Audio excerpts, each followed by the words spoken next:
বাচ্চাদের টিফিন হোক কিংবা চা বা কফির সাথে এই ব্রেড স্টিক স্ন্যাক্সটি একেবারে জমে যাবে। এটি বানাতে যতটাই সহজ, খেতে কিন্তু অসাধারণ। আমি কাকুলি, আপনারা দেখছেন রান্নাঘর ডায়েরিজ। চলুন তাহলে দেখে নিই কিভাবে তৈরি করবেন এই মুখরোচক ব্রেড স্টিক স্ন্যাক্স।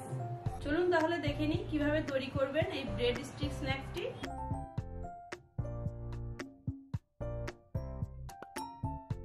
প্রথমে আমি এখানে একটা বোল নিয়ে নিচ্ছি। এখানে দিয়ে দিচ্ছি পেঁয়াজ কুচো। আচ্ছা, এখানে একটু বলে রাখি, পেঁয়াজটার মধ্যে সামান্য একটু লবণ দিয়ে পেঁয়াজটাকে একটু নরম করে নিতে হবে। আমরা সকলেই জানি যে পেঁয়াজে লবণ দিলে একটু নরম হয়ে যায়, আর এর মধ্যে থেকে যে জলটা বেরোবে সেটা ফেলে দেওয়ার দরকার নেই। তারপর দিয়ে দিচ্ছি ধনেপাতা কুচো। তারপর দিয়ে দিচ্ছি একটু টমেটো কুচো,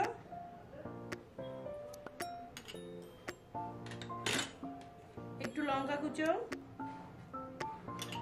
আর দিয়ে দিচ্ছি একটু চিজ যা গ্রেট করে রেখেছি,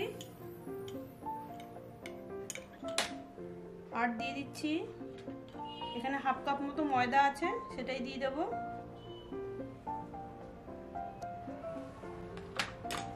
আর দিয়ে দিচ্ছি এর মধ্যে একটা ডিম,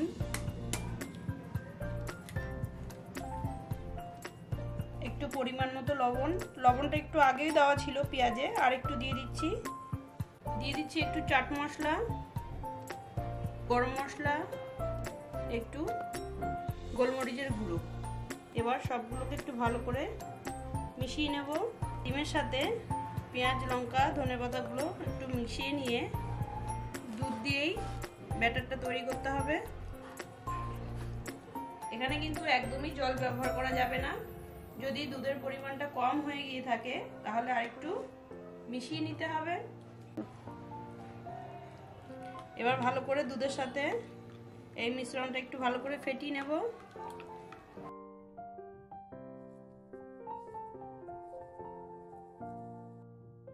এখানে আমি আরেকটু দুধ দিয়ে দিচ্ছি, যেহেতু খুব বেশি ঘন করা যাবে না,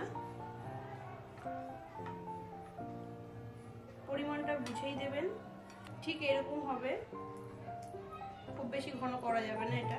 এবার আমি ব্রেডগুলোকে একটু সাইজ করে কেটে নেব। এই সাইডের ধারগুলো কেটে ফেলে দেব। চার ধার ফেলবো না, দুধারই ফেলবো। আচ্ছা, মাঝখান থেকে ভাগ করে দেব। এইভাবে আমি ব্রেডগুলো কেটে নেব।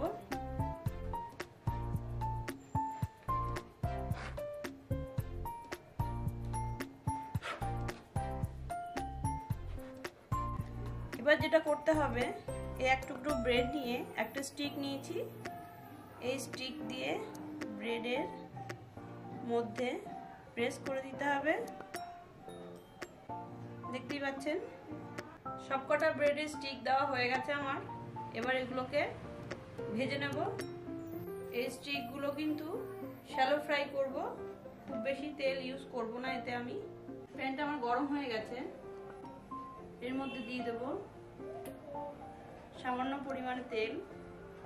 এখানে আমি সাদা তেল ব্যবহার করছি। এবার ব্যাটারটাকে একটু আবার নাড়িয়ে নেব। এর মধ্যে একটা একটা করে স্টিক আমি ডুবিয়ে নেব।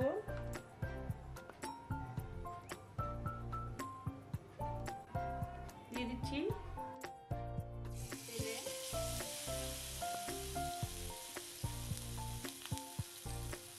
সেম একইভাবে প্রতিটা স্টিক আমি এভাবে কড়াইতে দেব।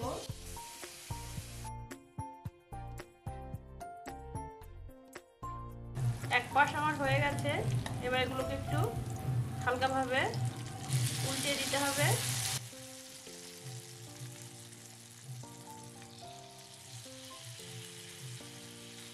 কালারটা কিন্তু দারুণ এসছে।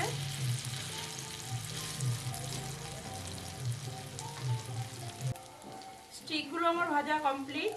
এবার আমি এগুলোকে তুলে নেব।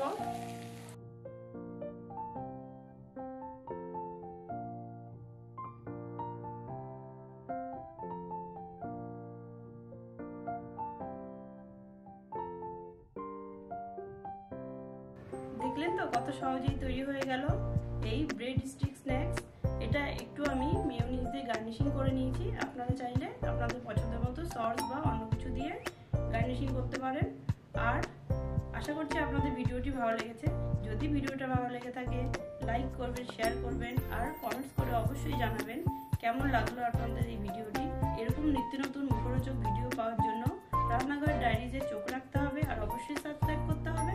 দেখা হচ্ছে পরবর্তী এরকম মুখরোচক ভিডিওর সাথে। ততক্ষণ ভালো থাকবেন, সুস্থ থাকবেন।